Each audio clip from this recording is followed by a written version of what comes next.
Hey math kids, today we're going to talk about understanding functions and their derivatives. And so we are given f of x like this, comes down like this, goes up a tiny bit here, kind of looks like that.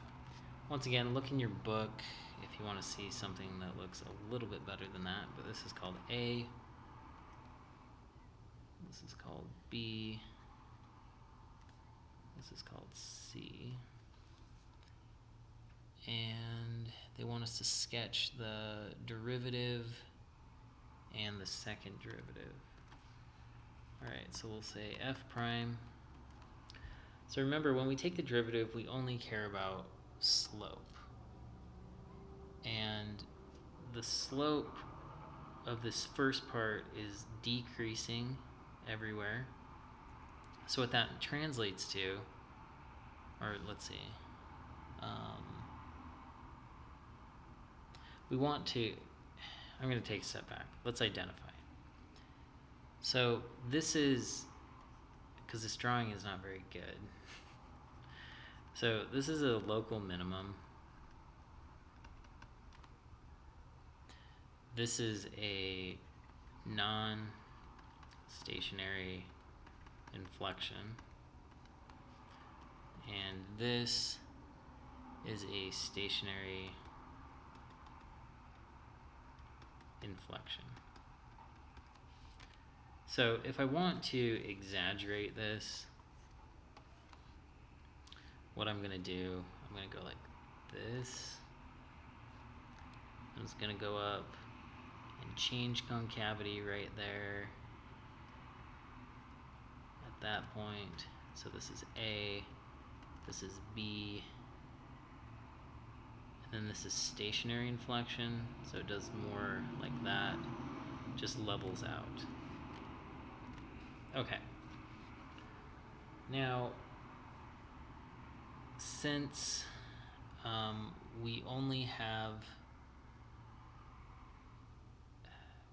a couple things. So the local minimum is going to create a derivative is equal to 0.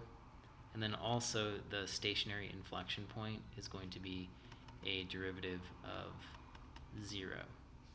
So I'm going to put those points on the graph. So I'm going to be graphing the first derivative. And we have a negative slope first, so that means we are going to be below the x-axis. Then we get our 0. Then we're going to be, we have a positive slope and a positive slope, but then right here it's just 0. So we're going to be above, and then we'll still be above. So we'll just touch the x-axis. Okay, and that's our first derivative. Now let's get maybe, what color do I want? Let's do, I guess green. Okay, now when we're doing the second derivative, those points of inflection, so B and C, are going to show up on the x-axis. So I'm going to put those points there. If this was drawn better, this point should line up with this point. So I didn't do that very well, but I apologize. Actually, let me fix it so it looks better.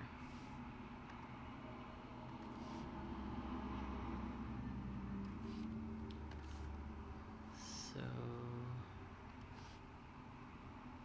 it's gonna go like that.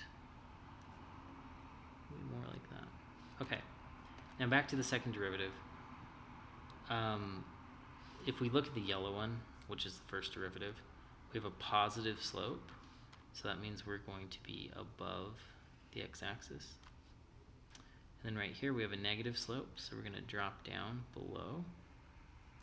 And then we have a positive slope, and so we're going to be above. Okay? All right, next one. So this graph has a little more detail to it. So we have -6. We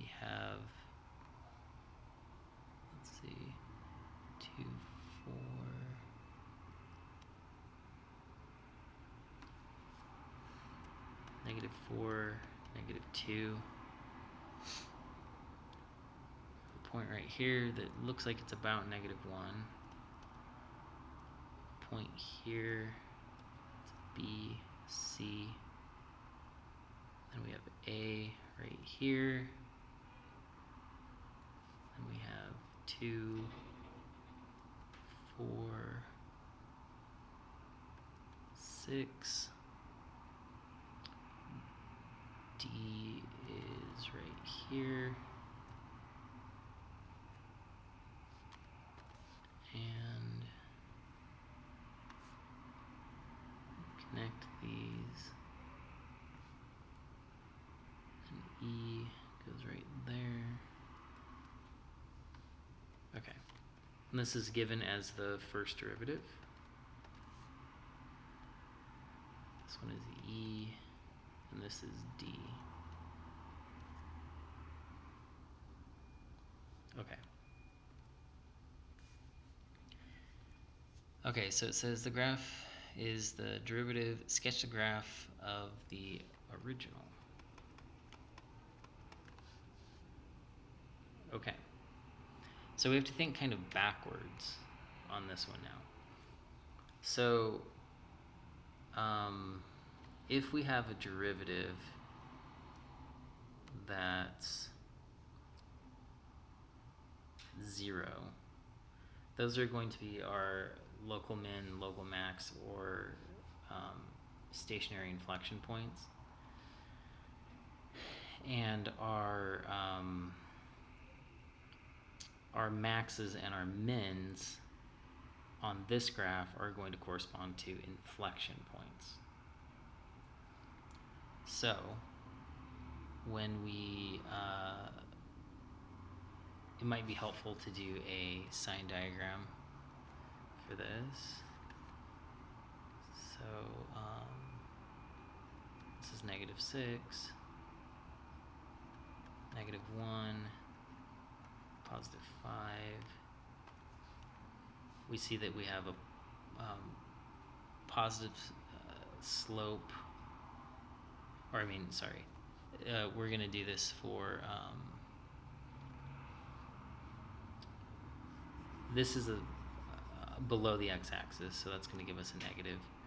Then we're above the x-axis, and we're below until we get to here, and then we're above. So this is going to correspond to the slope of the original. So we're going to go down, then up, then we're going to go up, then down, and then down, then up. So if I just change colors, we're going to go down till we hit this. So something like that. We get a local minimum. And then as we're going up, we're going to change concavity when we're right here. So this will be an inflection point.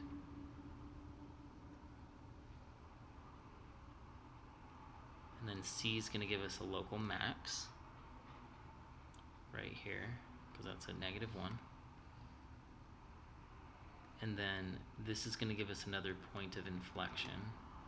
So we're going to go down till we hit that, and then start doing concave up. And then we'll just kind of, our local minimum needs to be right there. All right, let me draw that better. So we go down till we hit this point. There's our minimum. And then we go up. All right, so that's what f of x would look like. If you have additional questions, please come to Math Lab. Until then, calculator.